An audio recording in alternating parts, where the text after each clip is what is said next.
In this video, we will explore the Linear Discriminant Analysis method, which is commonly used for dimensionality reduction.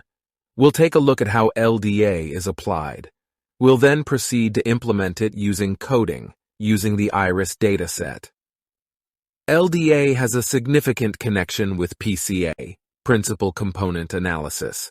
So, if you've watched the previous PCA video, it might help you understand LDA better. The Linear Discriminant Analysis method, similar to Principal Component Analysis, is a prominent technique for reducing the dimensionality of high-dimensional data into a lower-dimensional space. However, the most significant difference between PCA and LDA lies in their learning approaches. While PCA is an unsupervised learning method, LDA is a supervised one. In other words, PCA only requires the input data. On the contrary, LDA necessitates both the input data and the corresponding output labels. In the PCA method, the key concept is to find the principal components, which maximize the variance of the data. The data is then projected onto these principal components to achieve dimensionality reduction. On the other hand, in the LDA method, both X and the Y data are utilized. This allows LDA to find the axes that best distinguish the Y data.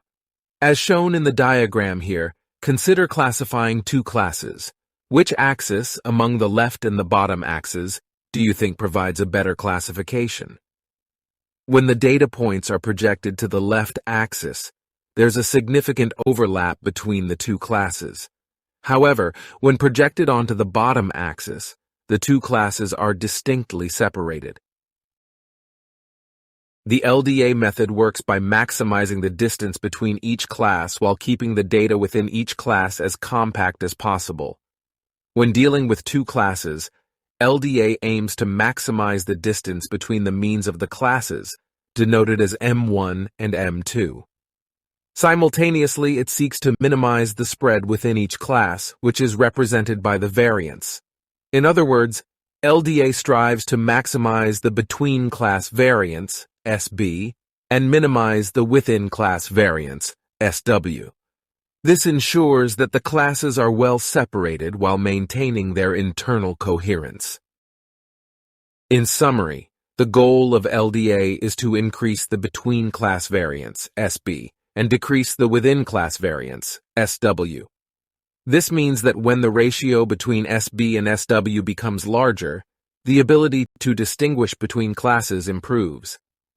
On the other hand, if the ratio becomes smaller, it becomes more challenging to discriminate between classes.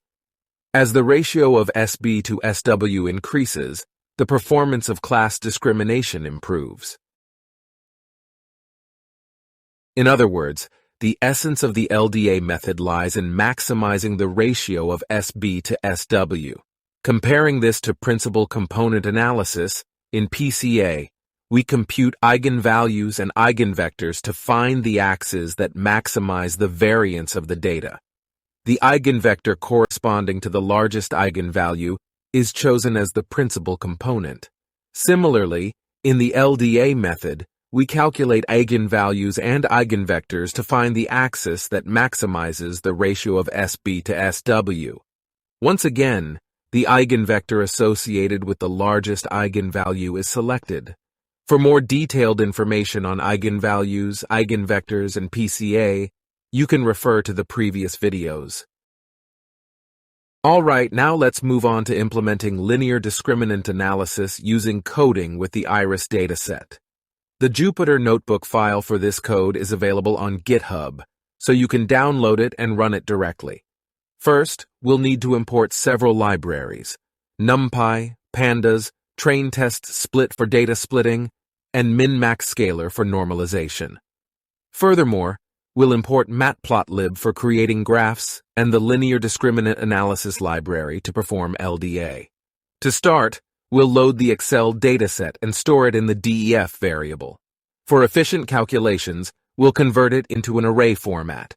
We'll assign the Y data, which represents the three types of iris species: Setosa, Versicolor, and Virginica. As for the X data, we'll perform normalization using min-max scalar before assigning it. The term N components represents the number of discriminant components to be generated using the LDA method. In this case, we've initially set it to 2, and we've named these components LD1 and LD2. Since LDA is a supervised learning method, it uses both the X and Y data for training. After that, by using the explained_variance_ratio command, we obtain the ratio of how much of the total variance is explained by LD1 and LD2. Printing this out, we can easily see that the first discriminant component accounts for 99.1% of the variance, while the second one accounts for 0.8%. To represent this graphically, we add a new column to the dataset, labeling the actual species with the name target. Based on this, when we draw the graph, we've used distinct symbols for the 3 species: triangles, squares, and circles. Each symbol corresponds to the setosa, versicolor, and virginica species, respectively. By plotting all 150 iris data points onto the LD1 and LD2 axes, we can visually represent how they are being classified. This visualization helps us understand the distribution of the data points in the reduced dimensional space. It might also be valuable to compare this graph with the one obtained from the previous PCA method.